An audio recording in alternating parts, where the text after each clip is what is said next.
భారత్ పాకిస్తాన్ యుద్ధాన్ని తానే ఆపేశానన్నాడు. 8 నెలల్లో 8 యుద్ధాలను ముగించానని గొప్పలు చెప్పుకున్నాడు. యుక్రెయిన్ రష్యా యుద్ధానికి ముగింపు పలికే సత్తా తనకే ఉందని నమ్మించే ప్రయత్నం చేస్తున్నాడు. నోబెల్ పీస్ ప్రైజ్కు తనకు మించిన శాంతి దూత భూతద్దంలో వెతికినా భూమి మీద దొరకడని తెగ ఊదరగొట్టాడు. కానీ రియాలిటీ ఏంటో తెలుసా? జస్ట్ ఏడాది కాలంలోనే 7 దేశాలపై దాడి చేయడం. అవును, వైట్ హౌస్ పీస్ ప్రెసిడెంట్గా గొప్పగా చెప్పుకునే ట్రంప్ ఏడాది పాలన పూర్తి కాకముందే 7 దేశాల్లో విధ్వంసం సృష్టించాడు. ఇరాక్లో మొదలుపెట్టి వెనుజులా వరకు దాడి చేయడమే ఫస్ట్ ఆప్షన్గా పెట్టుకున్నాడు. ఇక్కడితో ఆపేది లేదని తేల్చి చెప్తున్నాడు. మరి ఏ లెక్క ప్రకారం తనను శాంతి దూతగా చెప్పుకుంటున్నాడు?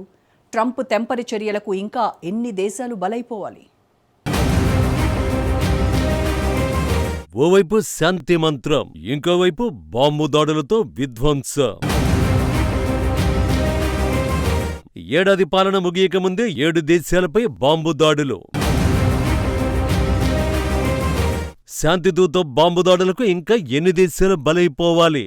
The president has now ended conflicts between Thailand and Cambodia, Israel and Iran, Rwanda and the Democratic Republic of the Congo, India and Pakistan, Serbia and Kosovo, and Egypt and Ethiopia. This means President Trump has brokered, on average, about 1 peace deal or ceasefire per month during his 6 months in office. 2025 October 10కి ముందు white house media ప్రతినిధి క్యారలన్ Leavitt చేసిన ప్రకటనే ఇది. Trump పవర్లకి వచ్చిన 8 నెలల్లోనే 8 యుద్ధాలను ఆపేశారని, వాటిలో India Pakistan యుద్ధం కూడా ఉందని ప్రకటించారు. 2025లో ఎట్టి పరిస్థితుల్లోనూ డొనాల్డ్ ట్రంప్కి నోబెల్ శాంతి బహుమతి దక్కాలని చెప్పడానికి విశ్వ ప్రయత్నాలు చేశారు. ఆ మాటకొస్తే క్యారలన్ మాత్రమే కాదు, డొనాల్డ్ ట్రంప్ను పీస్ ప్రెసిడెంట్ గా చెప్పడానికి, చూపించడానికి అతడి టీంలో ప్రతి ఒక్కరూ ప్రయత్నించారు. కానీ నోబెల్ కమిటీ మాత్రం శాంతి బహుమతికి అమెరికా అధినేతని పరిగణనలోకి తీసుకోలేదు. వెనిజులా విపక్ష నేత మచాడోకు నోబెల్ పీస్ ప్రైజ్ ఇచ్చారు. ఎందుకంటే ట్రంప్ పీస్ ప్రెసిడెంట్ కాదు అని నోబెల్ కమిటీకి తెలుసు కాబట్టి. నోబెల్ దక్కకపోవడంపైన ట్రంప్ తీవ్రంగా స్పందించారు. యుద్ధ సంక్షోభాలను ముగించేందుకు తాను చేస్తున్న ప్రయత్నాలు గతంలో అమెరికా ఏ అధ్యక్షుడు చేయలేదని, అయినప్పటికీ నోబెల్ తనకి ఇవ్వలేదని తెగ ఫీల్ అయిపోయారు. కానీ గత ఏడాది కాలంగా ట్రంప్ తీరు చూస్తే నోబెల్ శాంతి బహుమతి సంగతి పక్కన పెట్టి నియంత బిరుదుతో సత్కరించాల్సిందే అనిపించక మానదు. ఎందుకంటే ఏడాది పాలన ముగియకముందే 7 దేశాల్లో విధ్వంసాన్ని సృష్టించాడు ట్రంప్. అవును, తనను తాను పీస్ ప్రెసిడెంట్ గా ప్రకటించుకుంటున్న ట్రంప్ చాలా తక్కువ కాలంలోనే 7 దేశాల్లో 622 బాంబు దాడులు నిర్వహించాడు. Location of the arms conflict event data ప్రకారం 2025 జనవరి 20 నుండి అమెరికా విదేశీ గడ్డపై అక్షరాల 622 బాంబు దాడులు చేసింది. వెనిజులాపై తాజాగా జరిగిన దాడి 7ది. గతేడాది వెనిజులా పడవలు, చమురు ట్యాంకర్లపై అమెరికా దాడి చేసింది. ఆ తర్వాత 2026 3వ రోజున అమెరికా సైన్యం రాజధాని కారకస్పై భారీ బాంబు దాడి చేసి విమానాశ్రయం, ఓడరేవు, కీలకమైన సైనిక స్థావరాల్ని ధ్వంసం చేసింది. అధ్యక్షుడు నికోలస్ మదురో అతని భార్యను బంధించి న్యూయార్క్కు తీసుకువెళ్లింది. అమెరికా షురూ చేసిన ఈ విధ్వంసం ఇరాక్పై దాడితో మొదలైంది.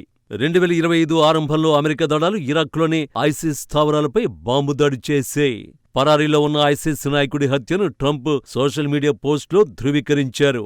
ఆ తర్వాత సోమాలియాలోని అల్ షబాబు ఉగ్రవాదుల స్థావరాలపై దాడులు చేసింది. సోమాలియాలో ఇప్పటివరకు 111 దాడులు జరిగాయి.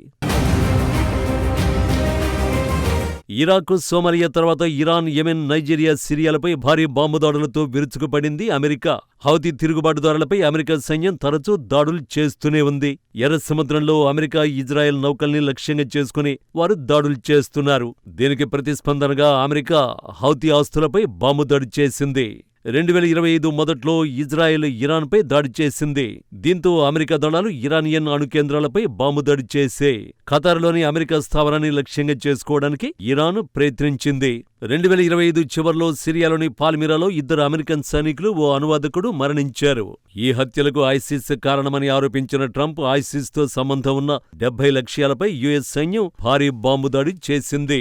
చివరగా నైజీరియా క్రైస్తవులను ఊచకొత్తకొస్తుందని ఆరోపించిన ట్రంప్ బాంబు దాడులతో విరుచుకుపడింది.